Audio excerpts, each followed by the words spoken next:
Emma had never been to the attic alone. It was dark, dusty, and full of old things no one touched for years. But that Saturday, while her father was fixing a pipe in the kitchen, she felt something call her. Not a voice, not a sound, just a strange feeling that today was the day. The wooden stairs creaked under her feet. She pushed the attic door open, coughing a little as the dust moved through the air. Boxes were stacked everywhere, full of books, photos, broken lamps, and forgotten clothes. She didn't know what she was looking for. She just kept walking. Near the back, under a heavy blanket, she saw a small wooden chest. It had her grandmother's initials carved on the top. Emma's grandmother had died before she was born, but her father spoke of her often. She was quiet, he'd say, but strong. Emma opened the chest slowly. Want to improve your English with real emotions and real stories? Stay with us until the end. You won't just learn, you'll feel it. Inside were letters, photographs, and a small notebook tied with string. Everything smelled old, like paper and time. She picked up the notebook and opened the first page. Her heart skipped a beat. It was a letter, written in careful handwriting. The words began, "To my daughter, when the time is right." Emma froze. Her mother had died when she was a baby. She had no memory of her, only stories told in soft voices and a few pictures on the wall. She read the words again, this time out loud. "To my daughter." Her hands shook. She sat down on the attic floor, the letter resting in her lap. For a moment, the whole world became quiet. No sound from downstairs. No wind. No clock ticking. Just her, the dust, and the words that waited years to be read. She looked around once more. What other secrets were hiding in this attic? And why now? Why today? Emma didn't know the answers, but deep down, she felt it. This letter was going to change everything. Emma sat on the attic floor, holding the letter with both hands. The edges were soft, the ink a little faded, but the words were still clear. She read slowly, her eyes moving across each line like they were steps in a dream. "My dear Emma, if you are reading this, it means you are old enough to understand." Tears filled her eyes. Her mother's voice came alive through the paper, soft, honest, close. She didn't know this voice, but it felt familiar, like hearing a melody you don't remember learning, but somehow know by heart. The letter told stories Emma had never heard. Her mother talked about how excited she was during the pregnancy, how she would sit near the window imagining Emma's face, how she had chosen her name because it meant whole, something strong, something complete. "I'm sorry I couldn't stay," the letter continued. "My body became weak, and I had to leave you before I ever got to hear you speak." Emma pressed the letter against her chest. She had spent years feeling a quiet emptiness, a space she didn't know how to name. No, that space was filling with something. Not answers, exactly, but presence. Her mother was here, in this attic, in these words, and in her heart. She read the rest out loud, her voice shaking at first, then growing steadier. The letter ended with a request. "Promise me you'll live fully, with kindness and courage. Don't let my absence become your shadow. Let it be your light." Emma wiped her face, closed her eyes, and repeated those last words in a whisper. "Let it be your light." Downstairs, her father called her name. She didn't answer right away. She needed one more moment, one more breath with the woman she never met, but who, somehow, knew exactly who she was becoming. That evening, Emma sat at the kitchen table, the letter folded neatly in her pocket. Her father was preparing tea, moving slowly, humming a tune she had heard since childhood. He looked calm, as always, safe, familiar. but something had shifted inside her, and suddenly she had questions. She watched him for a moment, the way he stirred the sugar, the way he smiled when he handed her the cup. She took a sip, then asked, softly, "Dad, why didn't you ever tell me she wrote to me?" He paused, but only for a second. Then he sat down beside her and looked her in the eyes. "I was waiting for the right time," he said, "and maybe I didn't know when that would be." Emma nodded. "It was in the attic, with the other things. Did you read it?" He shook his head. "No, that letter was for you. I couldn't take that from her, or from you." For the first time in a long while, Emma saw her father not just as a parent, but as a man who had once lost the love of his life. A man who had raised a daughter alone, hiding his pain behind soft smiles and simple routines. Was she scared?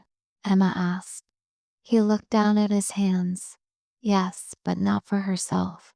She was scared she wouldn't be able to protect you, that you'd grow up feeling forgotten. Emma felt her throat tighten. "I don't feel forgotten anymore." They sat in silence for a moment, the kind of silence that says everything. Then he stood, opened a drawer, and pulled out a small box. "She left more than a letter," he said. "I was saving this too, for when you were ready." Emma opened the box slowly. Inside was a necklace, simple silver, with a small heart in the center.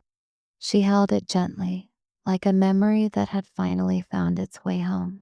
Emma carried the little silver heart in her hand as if it were made of glass. It felt light but powerful, like it held more than metal. She turned it over and saw a tiny engraving on the back. It said, "For always." Just 2 words, but they wrapped around her like a warm blanket. She looked back into the box. Beneath the necklace, there were other small things: a dried flower, a folded photo, and a note written in the same soft handwriting as the letter. Emma unfolded the photo first. It was a picture of her mother sitting on a bench, holding a newborn baby. Emma had seen baby photos of herself before, but never this one. In this photo, her mother was smiling, eyes full of love and hope. Emma looked at the baby, so small, so new, so wanted. Her father walked in quietly. He saw her holding the photo and said, "She made me promise to take that picture on the day you were born." His voice trembled slightly. She said, "Even if I can't stay, she needs to know I was there." Emma's eyes filled with tears. She had spent so many years feeling like her story began with loss. But now, she saw something different. Her story began with love. A deep, soft, unspoken love, left behind in pieces, just waiting to be found. She picked up the small note. It read, "One day you will feel lost. When that day comes, open this box. You are not alone. I am always with you." Emma pressed the note to her heart. The attic, the letter, the photo, they were all parts of a message written not just in words, but in intention. Her mother had never stopped loving her. She had just left her love in quiet places. And now, Emma was finally ready to carry it forward. Emma sat on her bed, the necklace resting gently against her chest. The photo and note were beside her, like new friends she had just met, or maybe old ones she had finally remembered.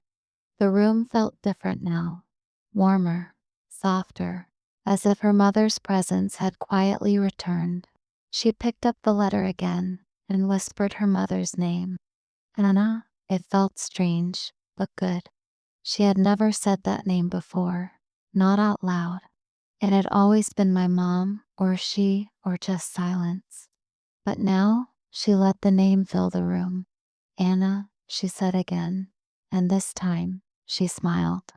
At dinner, Emma looked at her father and asked, "Can I ask you something?" He nodded. "Can we talk more about her? I want to know everything. Her favorite music, What made her laugh? What made her angry? He looked surprised but happy. Of course, he said. I've been waiting for this day. That night, they sat on the couch, the lights dim, 2 cups of tea between them. Her father told stories Emma had never heard. How Anna danced in the kitchen barefoot. How she hated cold mornings but loved rainy afternoons. How she always wrote notes in the margins of her books. Emma listened closely, like each detail was a piece of treasure. She repeated some of the stories out loud, trying to make them real. She liked vanilla ice cream. Her father nodded, and old movies with happy endings. Later, Emma stood in front of the mirror again, wearing the necklace. She looked at herself and said, I am Anna's daughter. The words felt right, complete, not broken, not missing, just true. She went to bed with the letter on her nightstand, the photo in a frame, and her heart a little fuller than before. Her mother wasn't a mystery anymore. She was real. She had a name, and Emma wasn't afraid to say it. Sunday morning was quiet. The sun entered gently through the curtains, and the house felt peaceful. Emma woke up early, but not because of a bad dream. She felt calm, complete, like a puzzle finally coming together after years of missing pieces. She sat at her desk and opened her notebook. On the first page, she wrote, The day I found her letter was the day I started to understand myself. The pen moved softly across the paper as she wrote more about Anna, about her father, about the silence that once felt heavy but now made space for healing. She wasn't writing to study or to remember dates. She was writing to feel. Each word was part of a bridge between past and present. She didn't know if she would ever find more letters, more boxes, more secrets. But it didn't matter. What she had was enough. Later that day, Emma and her father visited the park. They sat on a bench near the trees, where birds sang and leaves moved gently in the wind. She handed him the notebook. I wrote something, she said. Would you like to read it? He opened it and read slowly, tears forming in his eyes. When he finished, he closed the notebook and placed his hand over hers. She would be proud of you, he said. I know I am. Emma looked at the sky, bright blue, soft clouds, no rain today. But in her heart, the rain had already done its job. It had washed away the confusion, the fear, the silence. What remained was light. That evening, she placed the letter back in the box, along with the photo and the necklace. She didn't hide it this time. She left the box on a shelf in her room, where it could be seen. It wasn't just a memory anymore. It was part of her story.